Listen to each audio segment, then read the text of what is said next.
Hey guys, welcome back to the channel. Today we are talking about renting a car in the Faroe Islands.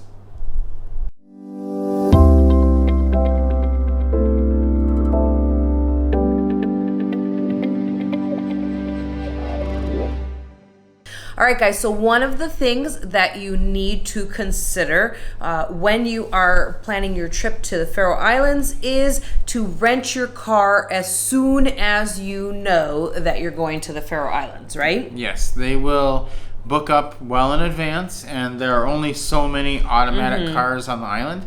We, in fact, did not get an automatic, and that was a little bit of a troubling thing. You wouldn't think it's that bad if you've driven a stick before, but it's a pretty it sounds like it's an easy place to drive, but it's not. That's the bottom line. It's not an easy place to drive. And if it's been a few years since you've driven a manual, you're not probably going to want to have a manual there. So it is more money to get the automatic. Right. Probably worth it. We didn't have one, so we don't know, but we do know that on a couple of hills it was raining.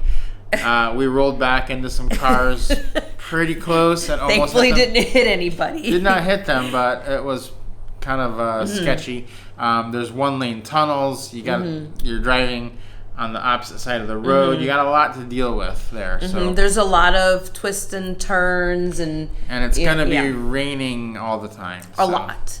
Yeah. Yes, the weather is makes it a lot more challenging to drive in the Faroe Islands, and then you throw in the kink of driving a manual if you're not used to driving it all the time does make it a little bit crazy. Now we rented our car through Avis, and what I would recommend is that the second, as soon as you arrive, I mean, if there's two of you, like when we went, he stayed and grabbed our luggage, and I ran out and went ahead and got in line because it fills up pretty quickly and it takes forever then to get your car and to get out of there. So there was actually only one person in line when I got there, but we were, on a full flight, so there were going to be a lot more people in line trying to get cars. So I was able to sneak out and grab it quickly. Yeah, and every person will be renting a car. So basically, just take your passport for one person, go through, get the car.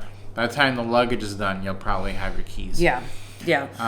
It is going to be is the next thing. And our car was about $1,300 for 12 days. Okay. And that was directly through Avis, which is the cheapest way to go. I think there are some other agencies that claim to have a little bit better service. I'm not sure how true that is. A car is a car.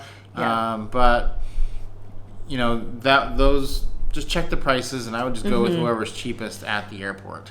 It's going to be the easiest thing to do. Yeah, definitely. The next thing is that this is a little different than, you're used to in lots of other places, is that when you get your rental car and when you drop it off, you're actually not, so someone's not going to walk out to the car and do pictures and look at it with you. When you get the car, they actually just give you a sheet of paper that says these little places are where there's markings on the car, and you just kind of go with that. So our huge recommendation is that you take pictures when you pick the car up and you take pictures when you drop the car off, because when you drop the car off, you're also not going to see an agent. They just have a box that you drop the keys off, and when they have time, they come out and check your car in. So how long after we actually had this actually worked out really well for us that we did it, because we did have an issue with them. They sent us an email,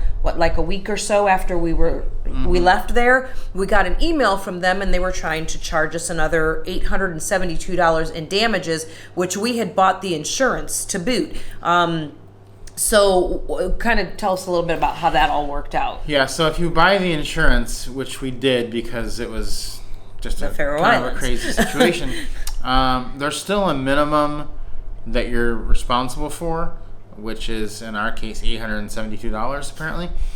And they're going to charge you the full amount no matter what the situation is. So when we turned our car in, they said that there was a little dent in the door of the car.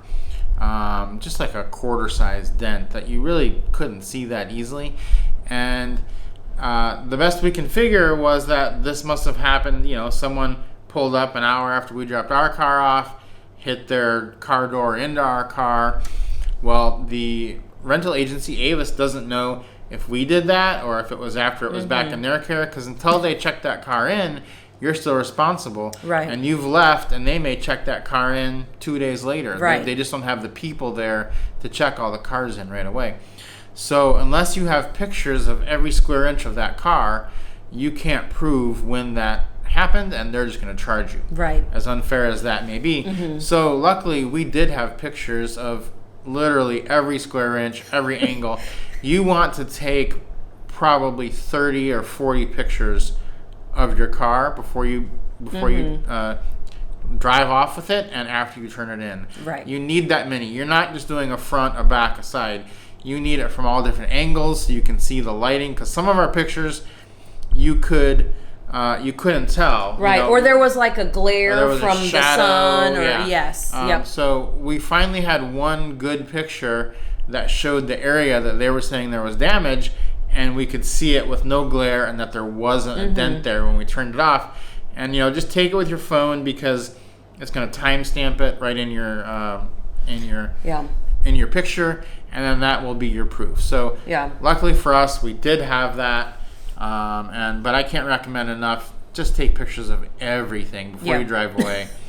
And hopefully you can avoid that, because as soon as we sent them the picture, they were just like, "Oh, okay, it's fine, no problem. Right. We'll remove it." But if we hadn't had that picture, it would have been $900. That wasn't our fault. Right. So on top of what we had already spent to rent the car for the 2 weeks. top of an expensive rental. Yeah. So and like we mentioned earlier, a big thing is just understanding that the weather changes very rapidly. It could change from one island to the next island, from one side of the island to the other side of the island. So just be prepared to drive in, pouring rain, in extremely windy conditions, where what we would consider like, tropical storm winds, that's like a normal day a lot of times for them. So just be prepared for that, and also just really be prepared for those single lane tunnels, because it can be a little bit kind of fright. It was the first country where we had driven where we ran into that issue, so it was kind of it's one lane and there's two of us in here. So the good thing is that there's not a lot of traffic, so it's not like it's bumper to bumper. When you get out in the country, you're going to be alone a lot of the time, but you'll be passing other cars on a single lane road, and that can be a little scary if you have to kind of drive off the road a little bit. That's where the insurance comes in good, because you're going to get into some weird situations that you wouldn't normally at home. So you may have to pass some sheep. You have all kinds of things happening. Wait for them to cross the road. So many things. So So I hope this video has been helpful for you. If it has, go ahead and subscribe to the channel. Leave us a like and let us know what it was like for you driving there. And we will see you on the next video.